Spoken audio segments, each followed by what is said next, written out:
का? किती खाल्लं हे महत्वाचं नाही, किती पचवलं हे महत्वाचं आहे. किती बोलला हे महत्वाचं नाही, काय बोलला हे महत्वाचं आहे. किती अभ्यास केला हे महत्वाचं नाही, किती लक्षात ठेवला हे महत्वाचं आहे. किती चालला हे महत्वाचं नाही, कसा चालला हे महत्वाचं आहे. आणि किती जीवन जगला हे महत्वाचं नाही, कसा जीवन जगला हे महत्वाचं आहे. आणि तुम्ही किती देवाची भक्ती केली हे महत्वाचं नाही, तुमची भक्ती त्या देवाला आवडली का हे महत्वाचं आहे.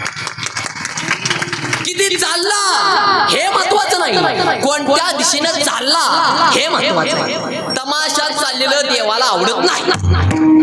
किती चालला हे महत्वाचं नाही, कोणत्या दिशेनं चालला हे महत्वाचं आहे. अरे माणसाने कुठे चालावं? टाळी वाजवावी, पुढे उभा राहावी आणि वाटे चालावी सासरवाडीची.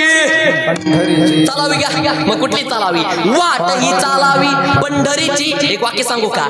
चालताना असं चाला की लोकांनी तुम्हाला राम राम घातला पाहिजे. ऐका, चालताना असं चाला की लोकांनी तुम्हाला राम राम घातला पाहिजे. बोलताना असं बोला की तुमच्या बोलण्याने एखाद्याचा उद्धार झाला पाहिजे. हसताना असं हसा की तुमच्या हसण्याने एखाद्याचं दुःख पडून गेलं पाहिजे. रडताना असं रडा की तुमच्या डोळ्यात अश्रू पुसण्यासाठी लोकांचे हात पुढे आले पाहिजेत. आणि मरताना असं मरा की तुम्ही गेल्याच्या नंतर तुमच्या शत्रूच्या डोळ्यातून खळकरणं पाणी आलं.